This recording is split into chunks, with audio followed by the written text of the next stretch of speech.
Greetings, all you mind controller red eye people out there, and welcome to the Inner Four Lights, a watch of Star Trek Picard Season 3. My name is Fletcher. About to say hello is Data. Hello. Just back from conquering his brother Lore. Apparently. We're also the hosts of the Star Trek Deep Space Nine podcast, Undeclared Bejor, available on the Fletcher from the Deep YouTube channel, YouTube, Apple Podcasts, or wherever you're listening to this. So if you like listening to us and you like Star Trek Deep Space Nine, go check that out. It's a good show. Today, we're going to recap and discuss and theorize about Star Trek Picard Season 3, Episode 8/Part 8, Surrender. Alternate title, Air Force Titan. Yeah, no, it's true. It's pretty clear. Pretty easy. This will be a full spoiler discussion. Everything in the universe is on the table to be spoiled. In this episode, we will be spoiling The Empire Strikes Back, Armageddon, and Battlestar Galactica. Vader is Luke's father. Vader is totally Luke's father. It's not even relevant to our discussion. We had to throw that out there. Bruce Willis is dead. Not in real life, but... Oh, yeah. Although he has some problems, but... Yeah. There is a movie where Bruce Willis is dead. It's called Armageddon. Yes. Bruce Willis dies at the end of Armageddon. And he gives a speech to Ben Affleck to go take care of his daughter. Yep. It's very sad. And then Aerosmith plays, and then some stuff happens. You know, who can remember? Anyway, this episode of Star Trek Picard was written by Matt Okamura and directed once again by Deborah Kampmeyer. So, recap segment, episode summary segment. Previously on Star Trek Picard. Oh no, our plan to capture Werq failed, and she wound up capturing the Titan. Yeah, apparently because 7 of 9 refused to blow the turbo lift, which is a thing that no one has ever done before. Yeah, and I don't think it was ever brought up in that episode. I think it was on the Mild Fuzz review, they were saying it's like, man, due to the events of that episode, every single character now looks massively incompetent. It's like good guys and bad guys. Yeah. I mean, more the bad guys more so even in this episode where it's like while they're over there, somebody else goes onto their ship and just like embarrasses them ridiculously. Yep. So, Werq lights a cigarette and looks up at the big thing on the ceiling of the Titan Bridge, which looks a lot like a slideshow carousel. I noticed.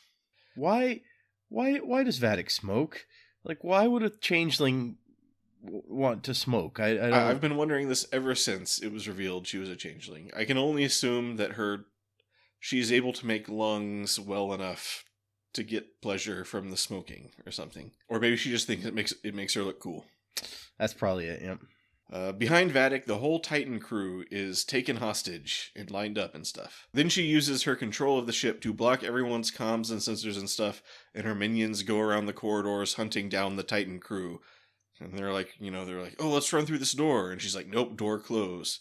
Now you get shot. But I guess doors between wherever Jack Crusher is and the bridge, not closed. Since she's constantly like, Jack Crusher, you should come here. Right. Yeah, she wants that to happen.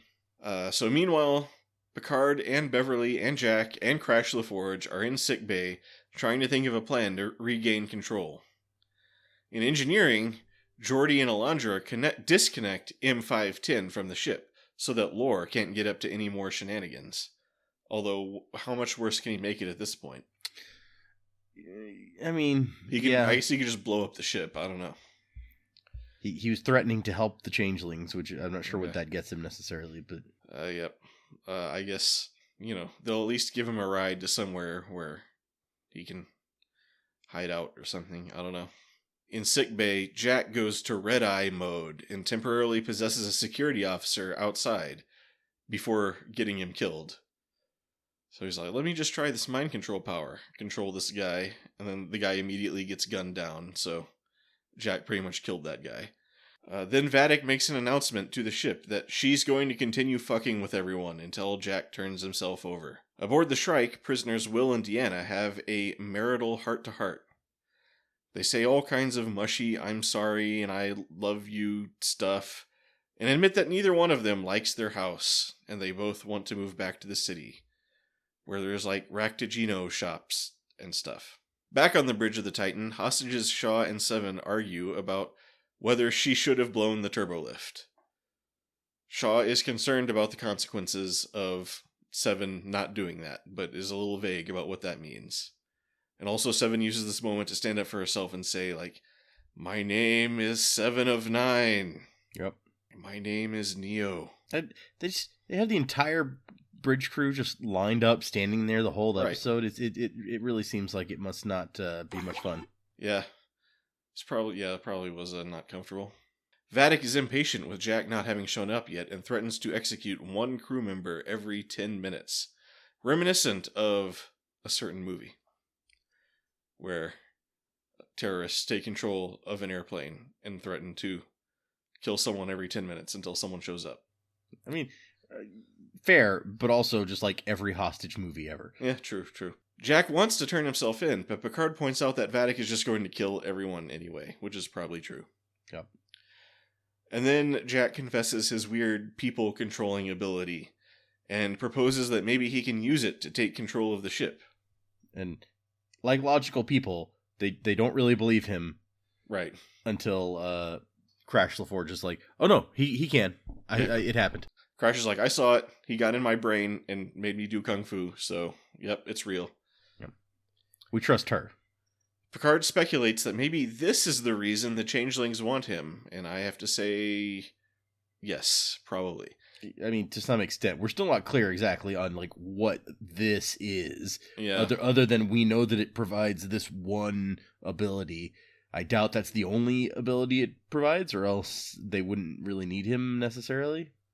Yeah, there's clearly more to discover, which I suspect we'll get in the next episode. Yeah, they've really drawn it out a lot at this point with the whole red door thing. So hopefully, with the end of this episode, this is finally the moment that's like, okay, we'll tell you what's up. Yeah, I imagine we're going to get a whole episode, a Revelation episode, before our big finale. Luckily, Picard has a special override codex. Yep, codex, not a code, a codex. Which isn't a codex like a book or something? That's I believe it is. Yes. Okay. Hold on. Now I'm gonna have to Google the definition of this word because maybe I've always used it in the wrong context here. A codex is, or plural codices, a manuscript book, especially of scripture, classics, or ancient annals. Annals, you say? Yeah. Okay. So Picard has a book of ancient scripture and annals that is going to help them retake control of the ship. So on the bridge, Bajoran ensign guy's eyes start glowing red, and he slyly reaches over to a console and starts typing in the codex. So he's like, annals, Unfortunately, he is caught before the plan is completed, and Vatic guesses what Jack is doing. Which really, he shouldn't have gotten nearly as far as he did, given that there's like 5 guys watching them. Yeah. They are prisoners in the open. There's no way that, A, he should have been close enough to a computer console to be able to reach out and touch it in any, especially in the subtle, quote-unquote subtle way he tries to. Right. But once the computer starts making beeping noises and you hear him tapping, it shouldn't have gone nearly as far as it did. Yeah. It's about on par with these guys' competence level, though. Okay, that's fair. So Vatic turns on the PA and starts messing with the crew for a while. She's like, "Hey, what's your name?" It's like, "My name's Ensign Jimmy or whatever." It's like, "I'm Lieutenant whatever," and then she's like, "And I'm gonna shoot Bald Vulcan Lady."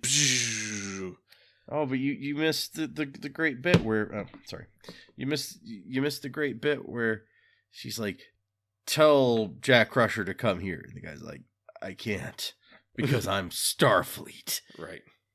Also, So I can't order a civilian to do something. I think my favorite line in the whole episode is, and there were some good moments in this episode, I have to say. Sure. I think my favorite bit in the whole episode is her in the chair. It's like, this is comfy. Oh, I'm yeah. going to take this with me. Yep. She's like, this is way better than my chair. This is cozy, I believe is what she says. Yeah. Which is another thing. I'm like, why does the changeling care about a comfortable chair? Like, the changeling could alter herself to be comfortable wherever, I would think. Maybe she's going to like line her bucket with the the padding of the chair or something. She's just a very strange changeling, and I get that she was tortured or whatever, right. But it's very odd. And okay, this is just another minor nitpick, but I think, didn't she say last episode that her variety of changelings don't need to regenerate? I don't recall, actually. So, like, why did that one guy need a bucket then? Yeah, right. The bucket they found. And also, someone on the internet somewhere pointed out that, like, changelings from the Link don't need to regenerate anyway, because they relieve the stress by changing into different forms. Like, this was explained to Odo at one point. But I don't know. I don't remember that. I thought they all had to revert at some point, but maybe. I don't remember it either. But someone was like, there was an episode where, like, they taught Odo how to not have to regenerate by, like, transforming into different stuff constantly, so that we'll have to remember this for when we reach that episode on Undeclared Bajor, available now. Bajor, available wherever good podcasts are, because it's the best one of all. Okay, and we learned that the bald Vulcan lady's name was Lieutenant Tavine. Yeah, it was a shame about bald Vulcan lady. I liked her. She's dead. I was hoping she was going to be on the new USS Titan show that I just fantasize about existing. But nope, she's gone. So on the Titan, a bad guy comes to Will and Deanna's cell, but he is suddenly impaled with a sword. The bad guy collapses to reveal Worf. Once again, it shouldn't do anything because they're apparently changelings, but whatever.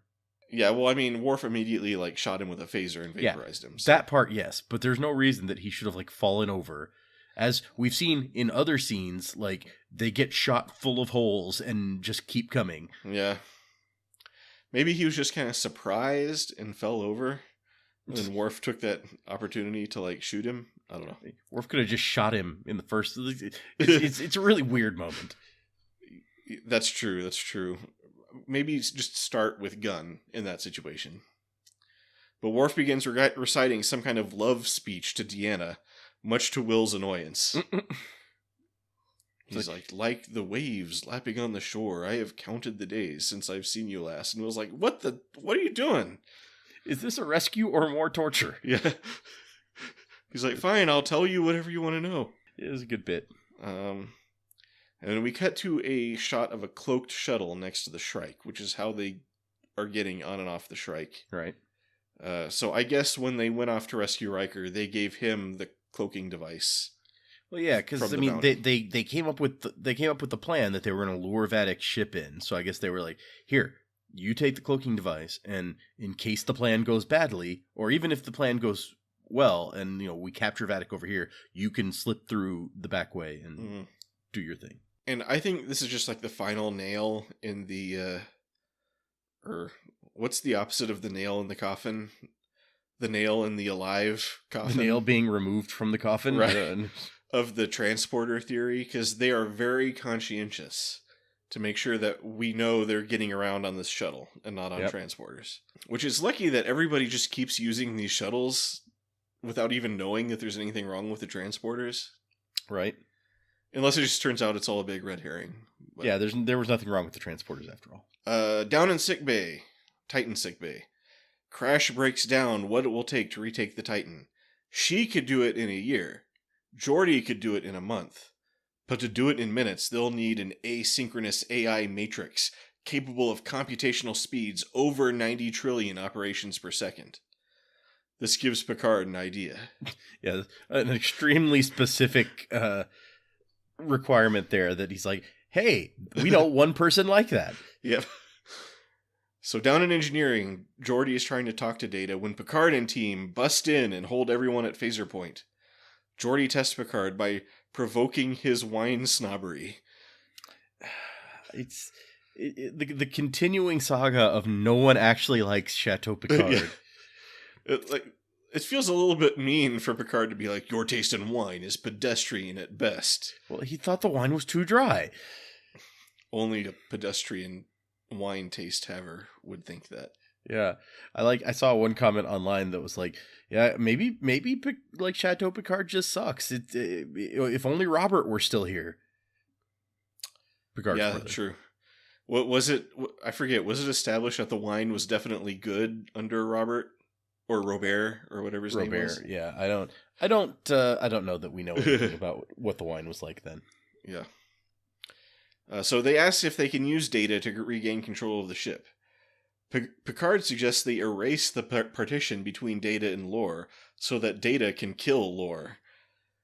Geordi points out that Data has ethical subroutines preventing him from killing. Which I don't think is true at all. Yeah. But if it is true, that's a massive problem with their plan that they just kind of brush over. But yeah, they just go through with it. It's a massive problem, like, with him being in Starfleet in the first place. Like, sometimes you have to kill someone, and I'm pretty sure we've seen Data kill people. Oh, yeah. Oh, I'm pretty sure. For some reason, I'm flashing to that Kivas Fajo episode. Kivas Fajo, yeah. Where he was just like, he was like, it's like, he's like, you've put me in the situation where the only thing I can do is murder you now. Pretty good Data episode, I thought. Oh, yeah. Absolutely. So, they're like, okay, bring down the partition. In Data's brain world, the partition between Data and Lore goes down. The captions inform us that Le Chevalier by Marie Martin Bisson and Marc Brunet is playing.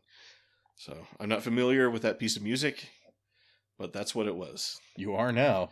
Yeah. Data begins looking through his Sherlock Holmes memorabilia, and Lore taunts him for reminiscing about trinkets rather than symbols of power and conquest. Data counters that his memories are the only sensible measure of the worth of a life. This enrages Lore that Data had friends and stuff while he was always shunned and alone. Well, because he was an asshole, but yeah. What about those Borg guys? Those were your friends. Anyway. He was kind of controlling them. Yeah. So Lore grabs away Data's Holmes pipe, I guess symbolizing his theft of Data's Sherlock Holmes memories. I suppose, yeah. So, like, everything that we're in obviously a metaphorical, like, brain world here. So, right. That's the symbol of him taking that memory. On the Shrike, Raffi scans a thing with a thing and assures Worf that it's still her, which is the weakest changeling check ever. She's like, yep, it's me. He's like, okay, good enough. Unless that was their pre-established signal.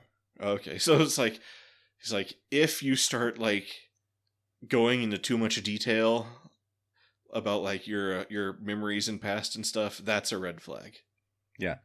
Okay, why not? Or it's like, if you get captured and they want to know, like, the secret passphrase we've come up with, like, give them anything. Right. And as soon as someone tries to give me some sort of passphrase, I will know. Yep. Could be. Worf, Will, Deanna, and Raffi look at Picard's captured body. And we learn that apparently they removed sections of Picard's brain that were infected with Irumodic syndrome. So there was Irumodic syndrome. Well, except I don't think it was, or they wouldn't have taken it out. It was the parts of the brain that we thought, or that they thought were Irumodic syndrome, but maybe actually weren't now. But so, to find out more, Raffi downloads, quote, the database. So, I guess she just hacked into their computer or whatever and just downloaded all the stuff, and they'll look at it later. Yeah, put it on a flash drive, get out of there. They're interrupted by an intruder alarm, and they run off to the shuttle. Back on the Titan, Jack shows up on the bridge, but holds himself hostage with an unknown device. It was so Return of the Jedi that I was just like, wow, they're just wholesale. Yeah, it was clear. It was a thermal detonator for sure. Yeah. I like the computer's like unknown device detected, which I think is just tosses that out there. The most useless thing the computer has ever done.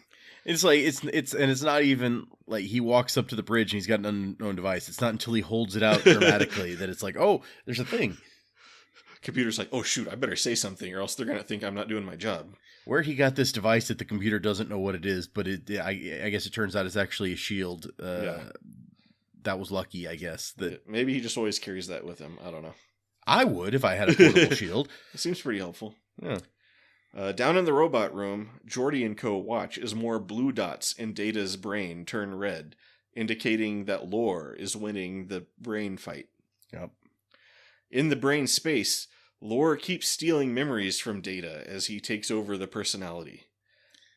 Yeah, and as soon as I don't remember if it was here or it was the earlier section where Data's just like, my memories are what make me who I am. This is the part where he has the lines like, it is my memories that define who I am, or whatever. Yeah. I was just like, oh, I see where we're going. Okay. It's like, okay. Very clever, Data, very clever. And so he's like, I guess I'm just powerless to help you. Have this memory of Tasha Yar. And Lore's like, yeah, I'll take that memory. Suck it. Data's like, have you ever hooked up with a blonde? I doubt it. It's like, oh man, the memory of doing it with Tasha Yar. What a great memory. I can't resist absorbing this into my own self. On the bridge, Jack demands that Vatic let his friends go or he'll kill himself or something. Well, I assume both of them is the threat. Like, I'm holding this thing right up in your face, so we will both die. Well, she says, like, do you really think that thing can kill me? Oh, that's, yeah. And he's like, well, it can at least kill me. So, like, that will mess up your plan enough. And she's like, okay, good point. And then she ushers the whole crew into the conference room for some reason because she's done with them. And when you're done with people, you put them in the conference room, I guess. I mean, where else are you going to put them? I guess. I mean, you could just shoot them, but... Yeah, but then, like, his whole thing is, like... he'd blow up the thing, yeah. Tricky position for Vatic. Except Seven doesn't go into the conference room. She insists on staying outside, telling Shaw that she's accepting the consequences, which I don't quite know what she means by that. Oh, well, it was, like, earlier... Well, I mean, yeah, I know, like, he had the whole thing. It's like, there will be consequences, which he never really explained what that meant. But now she's accepting the consequences. But, like, in what way is this accepting the consequences for her actions? I don't know. And then Vatic has this very weird line where she's like, how fitting it is for you to witness this. So, I don't know what that means. Is Vatic just being Vatic, or... Maybe there's some Borg stuff going on. Is there some Borg connection after all? I don't know. So Jack asks Vatic what she wants, and she says, I want your gifts, which, logical enough. And then she reveals that she also knows about Jack's hallucinations, and offers to help him piece it all together, and finally show him what's behind that red door. So how does she know about all that? Yeah. I don't know, very interesting. So then back in the robot room, Geordi watches as Data's brain becomes almost all red dots. So just not enough blue dots, too much red dots. Yep. In Data's head, Data continues handing over memories to Lore, including his deck of cards symbolizing the many hours he spent playing poker with his friends. Lore asks why Data is giving him all these things. Data says, because you have had nothing, while I have had everything. And then finally... Data turns over his last memory, Spot, and vanishes. Yep. Cat saves the day. Yep. Geordi, Picard, and Beverly watch sadly as the red dots take complete control. However, suddenly Lore starts glitching out, and Data reappears. He reveals his plan, that since Lore absorbed all of Data's memories, he effectively became Data. But except there's a separate Data standing in front of him. But anyway, Data hugs Lore, and he's like, goodbye, brother. And then Lore melts away. I mean, all of Lore's memories are still there, right? So, whatever. I guess Data's memories are better than Lore's memories. Because they're, they're memories of friends and poker and in Spot. That cat memory really apparently tipped the scales. Not memories of, like, floating through space after getting kicked off the ship in that Crystalline Entity episode, and then hanging out with some Pacleds, and then what else did he do? He met those Borg. I don't know what happened between those, but those are crappy memories. Yeah, Spot is a way better memory, I guess. Because, Spot taught him how to love or something? So Spot gave Data the power of love, which he now uses to conquer lore out of his brain. Sure. You know what? I'm all for it. Do it. So Data awakens in the robot body, and Picard starts trying to explain the situation, but Data is just like, "Hey, don't even worry about it. I got this." And he puts the thing you do in his brain, or was the thing you do already in his brain? I don't remember. I don't know. So the lights turn on, and all the comms and stuff turn back on, and he delivers this sassy little "Yeah, attention, all you bitches. I'm here now." No, he has the great line about monologuing protoplasm. Yeah. It's like, "Attention, crew," and monologuing protoplasms. It's like, "Your pissed off security system is back. Your friendly positronic pissed off security system." Yeah. It's great, yeah. So Jack turns on his device, which turns out to be some kind of force field thing that protects himself and Seven. Yeah, he seems annoyed at Seven for having stayed, because I guess he then had to arrange his plan so that she would also be protected, which maybe that makes it more difficult. I don't know. He had to stand next to her or something. And then it turns out that the bridge has a door that opens to space for some reason. Or the screen turns into a door or something. Seems horribly unsafe to me. Yeah, Picard calls it the evacuation hatch. So maybe if they get into a situation where they crash on a planet or something, like in Generations, they can just open that and climb out. But yeah, he orders it opened, and then Seven says, "Get off my bridge," in a reference to something. And then Vadic and friends are blown out into space. Vadic delivering her last words of "fucking solids." Then her body freezes and smashes into 1,000,000 pieces against the Shrike. It's a great last line here. I saw somebody say Vadic's last line pretty much sums up the entirety of the Dominion War. Nice. But is she really dead? I think so. My first thought was she ran into the Shrike, and I was like, oh, I mean, she could just goo up and get into the Shrike, right? But then she broke, and I was like, huh. Yeah, I think she's dead. I mean, the Shrike then blows up, so it doesn't really matter, probably. Seven presents Shaw his ship back, and then he gives control over to Seven, who orders the Shrike blown up, which suddenly they can do. I assume the shields on the Shrike are down now. Oh, yeah, okay. Sure, why not? Worf goes around the corridors of the Titan, vaporizing bodies, while giving combat advice to Raffi. Well, Raffi gets that really cool scene where she's going through with the two blades and slicing them all up, which would be super badass, except for, once again, that should have absolutely no effect on them. Yeah, and it was I just couldn't help. It was is that hurting them at all? But I don't know. They kept falling, so I guess they're all just surprised by being cut, and they fall down for a second. It's just being stabbed. It's what are those goats that when you yell at them, they have a seizure and fall over? The Men Who Scream at Goats? Maybe. That's I just remember the name of that movie. I don't remember. I think it was The Men That Stare at Goats. Oh, it was. You're right. It was The Men Who Stare at Goats. Yeah. But well, I feel. There's all these YouTube videos of people going up to these goats, and they're like, "Ah!" and then the goat just falls over and has a seizure. Seems like abuse to animals, but whatever. It probably is. Yeah. Suddenly, Deanna has an episode and announces that there's an all-consuming darkness somewhere on this ship. So Data marvels at getting to experience the new human experience of being old after having experienced death. So it just adds to his human experience collection to now be an old man. And he tries cocking his head or whatever, but he gets a crick in his neck. Also, apparently he can use contractions now. And humor. Then he and Geordi have a nice little friends moment before reporting to the conference room where the whole gang is finally back together again. Yep, it's a very nice emotional moment for Next Generation fans where everyone's sitting around the table again. I was happy. I was cheering. I was like, yay.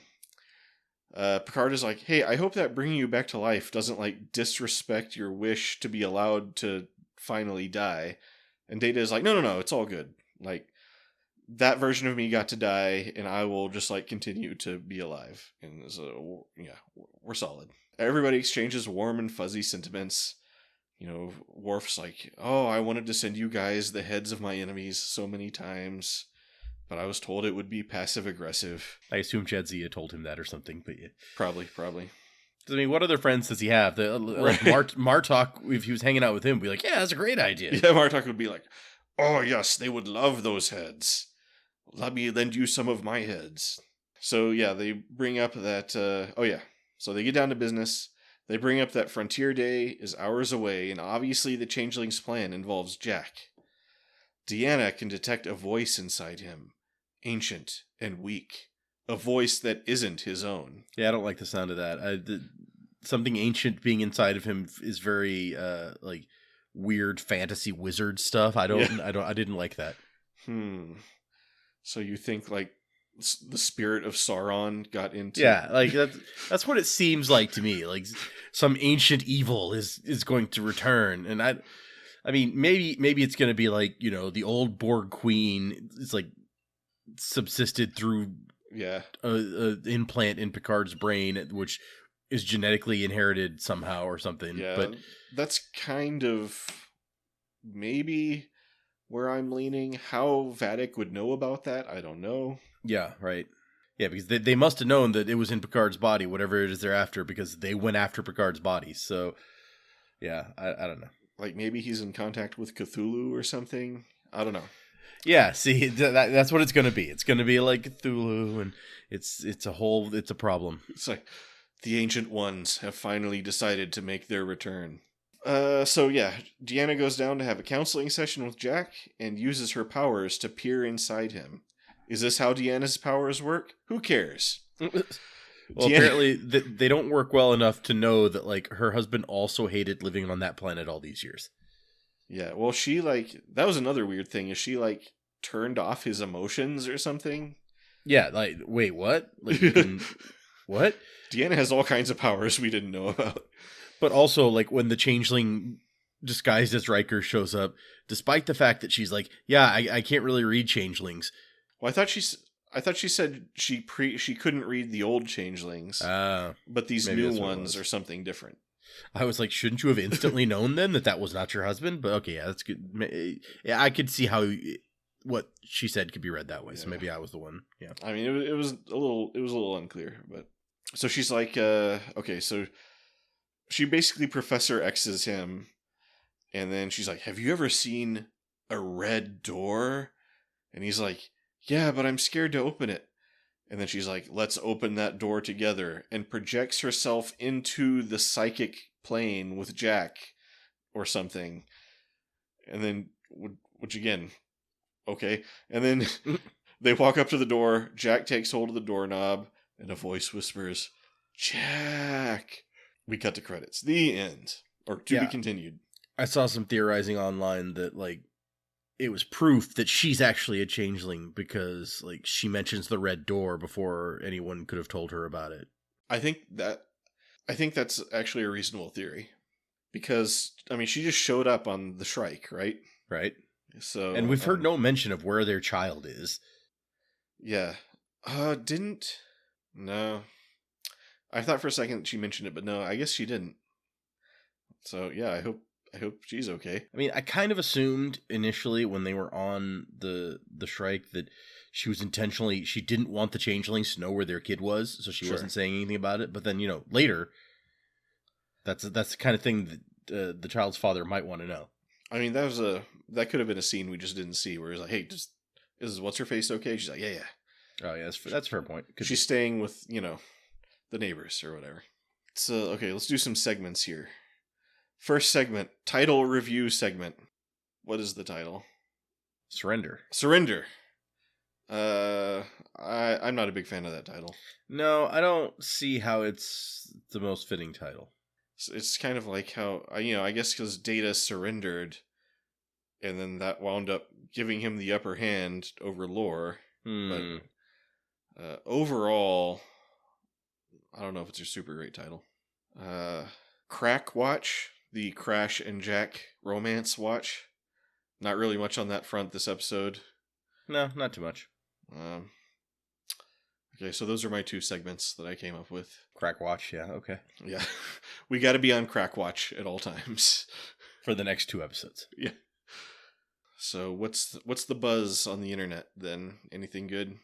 Not really. There's a lot of Harrison Ford references happening. Sure. People are annoyed that we're still dragging out the Jack Crusher, whatever's going on reveal, which I was also kind of annoyed by, but I feel like it's got to be next episode at this point. So yeah, next episode's got to be like a whole reveal episode. Like, just everything will be put on the table, and then we'll go into the finale with full knowledge, like all cards on the table, and it'll just be like all steam ahead from there.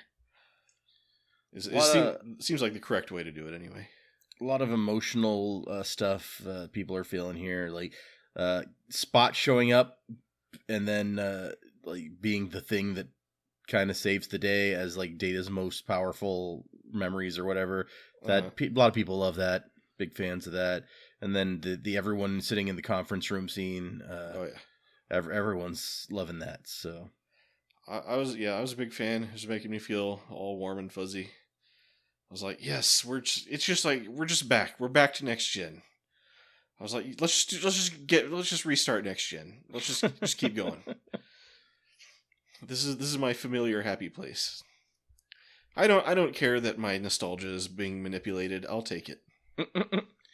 The hope for an appearance by Denise Crosby, other than the appearance in the hologram in this episode, is kind of dwindling, as well as is people's hope for an appearance from Chief O'Brien. Yeah, we can still he can show up like in the finale. Yeah, that's what that was my thing. I'm like, come on, there's still some weird thing with the transporters we haven't heard about. That's where O'Brien has to come in, right? Yeah, that's like at the beginning of episode 10, they're going to be like, we must solve this issue with the transporters. It's like, there's only one man I know for this job. And it's going to suddenly, like, AC/DC's Back in Black is going to start playing. And it's going to smash to, like, Chief O'Brien riding a motorcycle. Or something, Do it however you want to do it, writers. Yeah. I'm just throwing in some tropes that I'm familiar with. It's like he gets a call on his cell phone. It's like, what's up? It's like, you need a transport technician? I'm your man. The Rafi Worf relationship is starting to get really interesting to me. Like he's taking on or trying to take on this very mentor role, but they've got like the bickering thing down. Where it's like, you're still like throwing from your left, and she's like, no, I'm not. Yeah, and it was a fun thing. Yeah, I like the whole Worf and Rafi pair up. It's fun. I saw several people talking about like after the resolution in season 1 where Data dies for the second time, and people are like, I didn't think that there was any way that you could bring Data back that wouldn't annoy me because you just keep going back to this well, but I was wrong. I'm totally happy with this. Yeah. Yeah, I did. I never wanted Data to die, so I was always fine with Data coming back. Yeah. And I liked I thought it was cool. I thought it was a little weird, like they're just in a weird like blue void or something. Yeah, Matrix, sure. Yeah, I mean, I would have liked it if they got a little bit more creative with that, but overall I liked the whole like Data versus lore, and it kind of amazes me how well he's still able to like project those two characters. Like I can immediately tell when, like, just from his voice, when he's being lore, because he does this just thing with his voice when he's lore. Yeah, and I was like, oh, he's still got it. Although he's always going to cons and stuff, so I'm sure he's always doing like impressions for people and stuff. But I say good job, Brent Spiner, and I meant to bring that up last time, but I forgot. So do they need to change his name now from Data to like Data Lore or something? I guess he's just going to be Data and have lore B4. They always have to remind us that B4 is inside of him. So yeah. B4 lives on, thank goodness. And Soong, which we're never going to see any Soong personality, I'm pretty sure. But no, they said that B4 and Soong were just like memories. Right. But which somebody online pointed out that like as there was a discussion about, like, once again, there's ignoring the fact that Lol was mentioned to be in there in that one line. And somebody pointed out that, like, Lol was in Data in that same way as just, like, he downloaded her memories into his brain after her crash or whatever you want to call it. So, oh, okay, sure. She's kind of the same thing. Okay, why not? Yeah, but the distinctiveness of B4, if that somehow winds up, like, saving the day, I'll be impressed. Sweet. Only one robot could have solved this problem. B4. Accessing B4 memories. Dude. So you have any theories about what's through that red door? Maybe something Borg. That's the best I can come up with. Although, Sure. this the ancient evil, or it really is. I don't know. I'm not super thrilled about what could be happening there. It's like Shrine to Cthulhu in there or something. Yeah. And now that he's seen that red door, is he going to paint it black? I do have to say that I came into this episode, and I don't know why, because the season's been pretty good. I came into this episode after the last one ended with, like, the bad guys taking over the ship. I was ready for them to drop the ball on this episode. I was just like, this having the bad guys take over the ship is the perfect opportunity to, like, everyone's chasing their tail for an episode and nothing actually progresses, and the writing could very easily fall off here and get bogged down, and it's as if we were stuck in that nebula again or something. Yeah. But I gotta give it to them. They didn't. It was a solid episode. Lots of stuff happened. We advanced things. We killed Werq. Yeah, like, I didn't expect Werq to die before the finale. I definitely did not expect that, and I will be a little upset if they undo that, because that seemed like a pretty, like, important moment. Yeah, that was a great moment. They can't undo that. No, it's crazy talk. Yeah.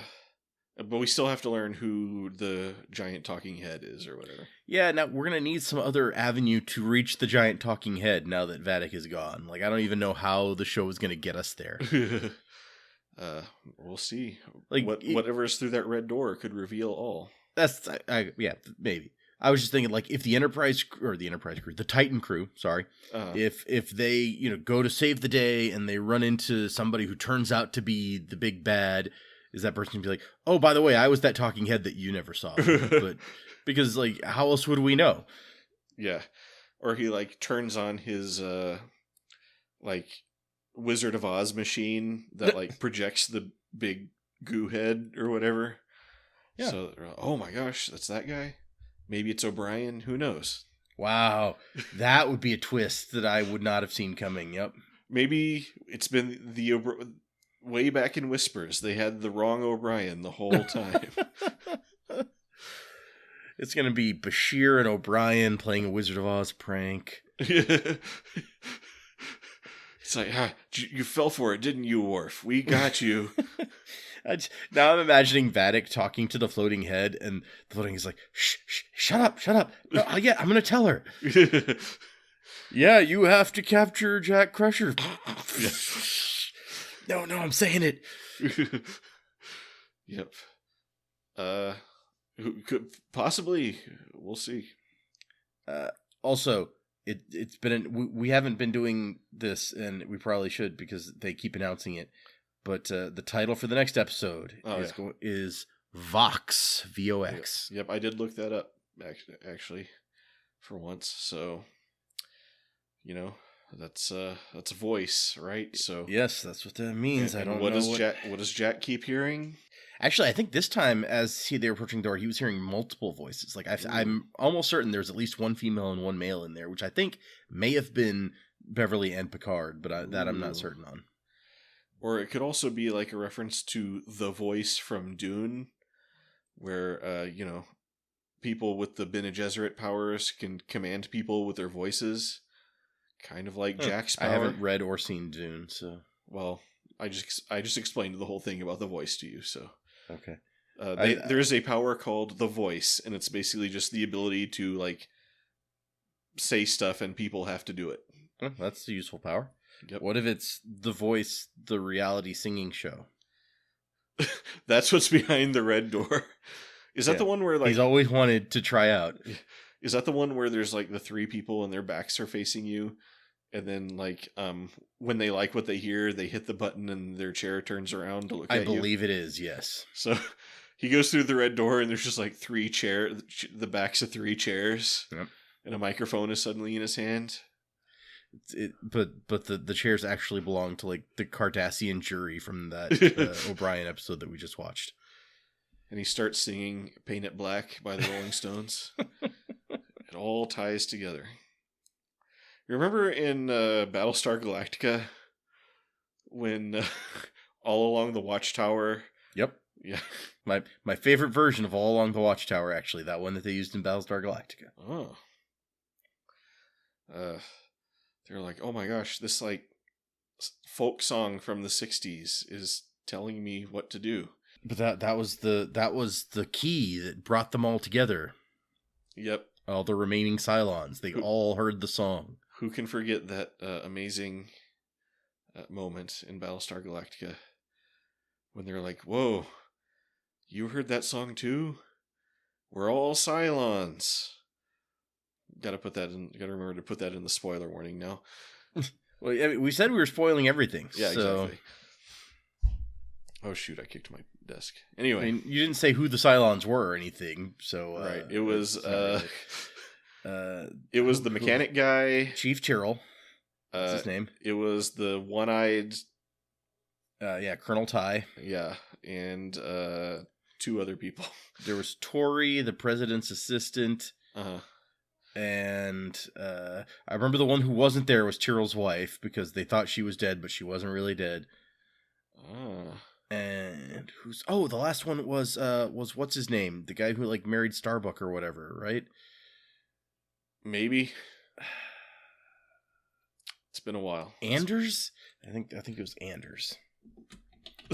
Who were the...